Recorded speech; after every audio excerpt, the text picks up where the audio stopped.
Oke. Yap. Selamat datang di video paling pertama gua. Ya, di sini gua akan memperkenalkan diri dulu. Nama gua Michael dan gua sangat suka main game ya, terutama akhir-akhir ini gue juga suka ngikutin berita-berita tentang kompetisi e-sport. Dan yang gue ikutin ini adalah Call of Duty ya. Jadi singkat cerita gue udah main Call of Duty ini udah dari awal game ini rilis, which is itu 1 Oktober. Eh, wait. Ya 1 Oktober. Yang kalau yang gue tahu rilisnya tanggal segitu. Dan gue udah mainin dari awal rilis sampai sekarang ini. Jadi gue udah main ini kira-kira 1 tahun 4 bulan ya. Correct me if I'm wrong. Untuk main Call of Duty Mobile ini, dan gue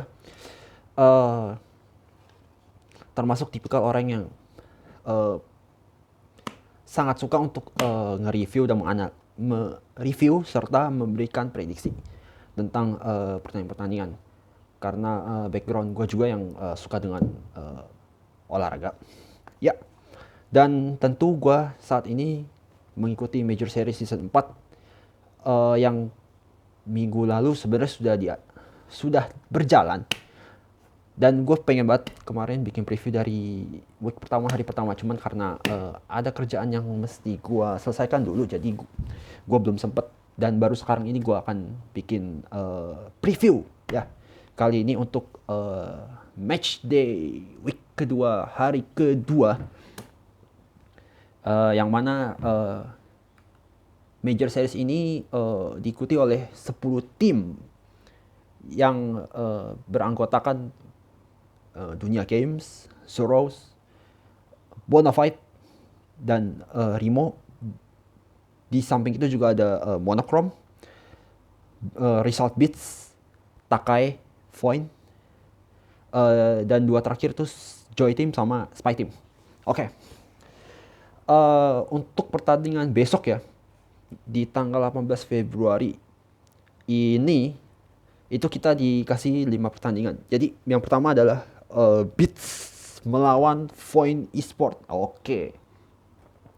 Di sini gue mau kasih tahu ya. Oke, itu ada kertas. Gue tadi bikin previewnya di situ. Jadi di sini untuk result Beats ini, gue dari kacamata gue ya. Dan sebelum gue masuk ke preview dan prediksi gue, by the way gue pengen kasih tahu aja sedikit. Jadi kok kalau tim yang gua rasa mainnya bapuk, ya akan gua omongin ya sesuai dengan yang terjadi aja pas di match tersebut gitu. Jadi gua gak ngadi-ngadi lah, gua ngomong objektif aja berdasarkan performa mereka. Dan kalau emang tim yang gua lihat atau yang gua tonton, sorry, itu mainnya bagus, ya gua akan ngomong sesuai dengan yang ada aja. Jadi gua gak inilah, nggak ngada-ngada lah, gua mainin lah karena gua milih satu tim jadi gua terlalu berat sebelah gitu, enggak lah. Gua memang ada tim dukungan gua, cuman kalau emang tim yang gua dukung ini jelek, ya udah frontal aja gua ngomong jelek. Tapi tetap gua di sini mau kasih tahu bahwa gua memberikan apresiasi yang sangat besar untuk semua tim yang bermain di Major Series kali ini. Karena you are like the best 10 teams in Indonesia who represented in this big competition, and yeah, you should be proud of that. Oke, jadi gue apa ya, sangat memberi apresiasi untuk kalian-kalian ini. Ya kalau gue ya apa tuh, ya gue player biasa doang ya. Kalau udah nyentuh legend, ya udahlah, syukur-syukur gitu. Oke, kembali ke topik kita kali ini. Beats lawan Foin. Oke, di sini Beats ini yang gue lihat adalah sudah mulai jadi ancaman karena terakhir-terakhir mereka juga menang kemarin 2-1. Gue lupa lawannya siapa. Tadi gue sempet lihat, kasih ini aja. Gue kasih tahu aja kalau Beats ini permainannya sudah, yang gue tonton ini sudah mulai kelihatan lah, mulai konsisten, mulai kompak untuk gue, sehingga mereka ini lebih terlihat punya ambisi lah untuk bisa at least nyentuh top 6 gitu. Dan lawannya di sini juga Foyne ya. Nah, Foyne ini yang gua rasakan setelah gua nonton selama 4 match kemarin itu, gua belum lihat sama sekali Foyne yang bener-bener mau untuk strive to to win gitu. Jadi gue belum bisa ngeliat itu sih kalau dari kacamata gue gitu. Mungkin gue belum tonton mereka secara langsung, but then ya gue bilang sih di sini gue sedikit ngunggurin Beats ya. Oke. Nah, sekarang kita ke pertandingan yang kedua, Takai versus Rimo ya. Wah, oke. Ini pertandingan bakal cukup seru sih untuk gue karena Takai ini kemarin lawan Spy ini hampir kecolongan di domination. Asli itu kalau kecolongan di domination tuh sakit banget. Bener parah. Parah banget itu kemarin late gamenya.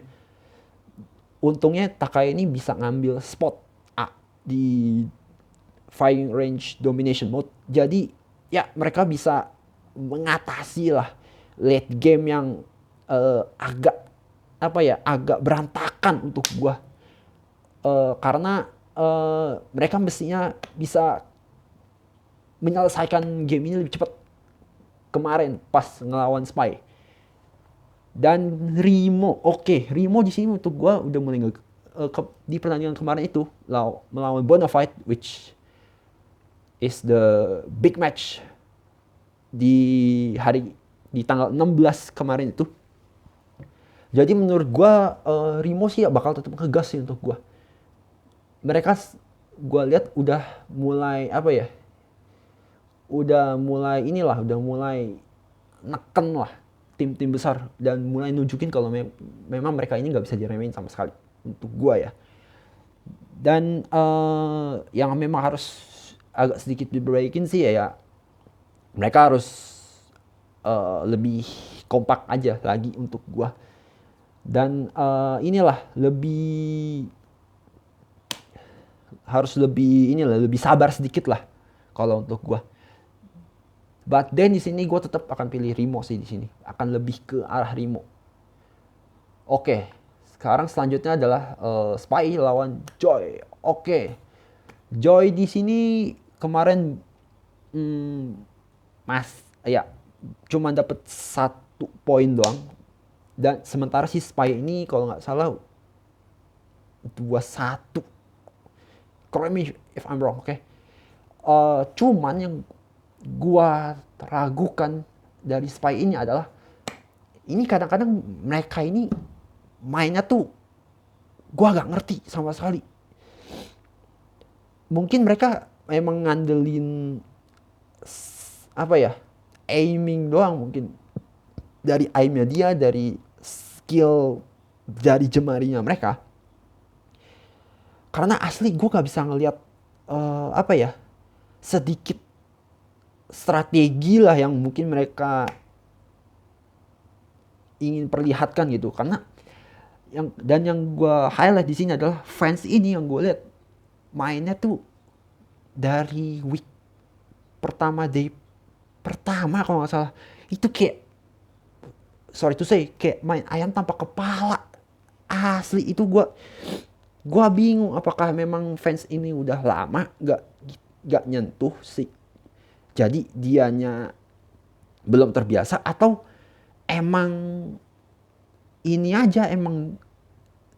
dia ini aja nggak bisa ngikutin alur permainannya gitu. Jadi kadang-kadang tuh setiap kali fans mulai inisiasi, kadang-kadang dia malah mati duluan gitu. Jadi eh gak bisa dapat lagi momentumnya dia untuk memberikan perlawanan. Dan Yoshic juga menurut gua adalah player kunci ya untuk fans.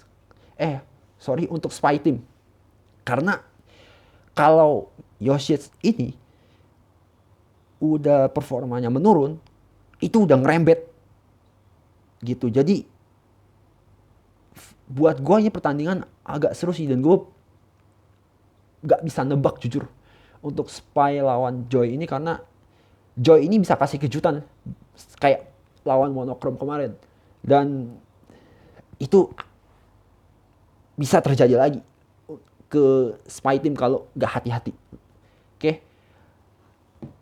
kita lanjut lagi ke yang keempat, Monochrome versus Bonafide. Oke, di sini pertandingan bakal cukup seru sih untuk gua, karena gua lihat More Cupid ini bener yang terakhir kemarin pas lawan DG itu dia bisa nyari spot yang bagus banget pas search and destroy crossfire. Asli itu anak-anak DG itu juga gak expect si Cupid bakal nyari spot se se apa ya sekecil itu untuk bisa untuk langsung snipe kill ke arah dunia games. Jadi menurut gue emang Bonafide pun juga harus hati-hati juga dan memberikan perhatian khusus untuk Cupid ya. Karena ini kalau Cupid dibiarin, dia bisa benar-benar nyulik 2 sampai 3 orang dan membuat tim sekelas Bonafide pun mungkin bakal panik juga sih kalau di kill 3 gara-gara snipe killnya si Cupid gitu. But anyway, BFD pun juga gak kalah garang ya. Kemarin juga mereka they sweep mereka kemarin 2-1 lawan Primo, which is itu kemarin pertandingannya seru banget asli itu, dan hampir seri untuk gue kemarin di domination. Kalau itu seri gak tahu deh gue, untungnya menang. Jadi BFD menurut gue tetap bakal ngegas, dan kayak biasa Mesix, Asha, terus Tricksters, dan Seven sama satu lagi tuh ya, sama satu lagi loh, gue lupa namanya siapa. But gue tetap untuk yang pertandingan ini gue unggulin Bonafide lah untuk menang. Kemungkinan sih tapi 2-1 untuk gue sih. Kalau bisa 3-0 ya syukur-syukur untuk Bonafide gitu. Dan yang terakhir, nah ini yang seru nih, Zoros versus DG Esport. Nah ini pertandingan yang menurut gue harus kalian tonton untuk gue, karena DG agresif dengan Zoros yang agresif juga dari segi permainan. Menurut gue bakal menyajikan pertandingan yang sangat seru ya di Major Series Season 4 ini. Dan ini pertandingan ini dan match ini adalah salah satu yang boleh dikatakan big match lah di Major Series Season 4. Nah, yang gue lihat di sini adalah DG bakal kayak biasa untuk gue, tetap bakal bermain agresif dengan mengandalkan Clove, Zen, dan Venom untuk support, serta ZZ dan Jet Sky untuk mode-mode kayak Hardpoint sama Domination. Dan mereka akan ganti ke Ehan kalau main di SND. Oke, di sini cuman sedikit poin dari gua tentang DG ialah di sini DG ini gue lihat masih belum kompak, belum gitu nyatu mainnya di SND, dan beberapa kali mereka tuh kecolongan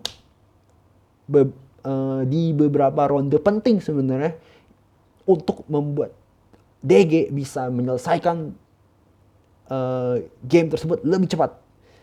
Dan terbukti dari week pertama emang mereka ini kadang-kadang mainnya oke. Mereka main agresif, intuisinya cukup bagus. Cuman emang untuk search and destroy ini kadang-kadang agresivitas itu lu untuk gua mesti harus direm sedikit. Supaya apa? Supaya nggak kejadian ya player apa tuh tim lu ada kecolongan 1-2 orang. Untuk menghindari kejadian seperti itu lah. Dan gue emang nonton banyak uh, match dari DG, dan kadang-kadang mereka keculik lah, si Clove keculik pas lawan Rimo, dia nggak expect di crash yang area luar itu kan, itu ada tangga luar, dia nggak ngelihat sampai ke sana. Nah kayak gitu mapping masing-masing individu mungkin mesti di ini lagi, maksudnya bukan mapping sih untuk gue, awareness untuk gue mesti di improve lagi untuk mereka. But gue masih percaya sih bahwa DG bakal kill the game. Cuman di sini kalau Zoros Legion juga lagi on fire kayak kemarin, itu juga bahaya untuk gue, karena Legend ini sepanjang major series ini efektivitasnya sangat tinggi. Jadi gue gak bisa ngeremehin juga sih player yang satu ini juga. Cuman yang gue agak heran itu kadang-kadang salah satu pemain atau 2 pemain itu kadang-kadang telat, apalagi di search and destroy, untuk menjaga pos mereka, terutama Lord Van ya. Aduh, gue asli itu gue bingung sama sekali. Gue ada bahas juga ke beberapa teman gue yang juga nonton, itu Lord Van tuh ngapain gitu, kayak ganti-ganti senjata. Oke, gue tahu lu main di semua role, lu mau hebat di semua role untuk bantu teman-teman lu. Kalau di tim lu ada kekurangan daya dorong atau kurang dari segi support gitu, oke, fine, untuk gue that's a good thing gitu. Cuman kalau lu melakukannya di major pertandingan kayak major series, which is itu turni besar, menurut gue nggak cocok aja untuk gue, karena jadinya lu tuh bingung gitu. Gue tiba-tiba ganti ke Fennec contoh, terus gue ganti lagi ke main hour, terus gue ganti lagi ke ASM 10, terus tiba-tiba ganti lagi chopper. Nah kan itu senjata itu recoilnya beda-beda, dan pertandingan yang ada di turni besar kayak gitu, lu kadang-kadang mesti yakin gitu sama senjata apa yang lu perlu digunakan. Karena kalau lu ganti-ganti terus kan lu akan kelabakan juga gitu. Takutnya si Lord Van ini kayak nge-generalize, bukan generalize, kayak takutnya karena recoilnya beda-beda, dia gak bisa nge-catch up sama yang lain. Dan kemarin itu makanya gue lihat Lord Van ini banyak kadang-kadang keculik, kadang-kadang mungkin kalah aim ya, kita nggak tahu juga, karena ya back again lah, this is online turnamen, jadi ada banyak faktor yang gue nggak bisa salahkan juga. Dan gue tetap gak bisa salahin pemain-pemain yang gue sampaikan kemarin 100%. Yang tadi gue kasih analisanya, karena emang latency atau frame rate juga sangat ngaruh di permainan seperti CODM ini, yang dimana lu butuh kestabilan lah dari banyak hal untuk gue. But terakhir, untuk prediksi gue kemungkinan antara Zoro sama DG, kemungkinan sih DG 2-1. Oke, mungkin itu aja dari gue. Semoga preview paling pertama ini bermanfaat buat kalian. Dan Jangan lupa lah kalian buat subscribe channel gua. Dan ya, see you again on the review and the next preview. See ya when I see ya.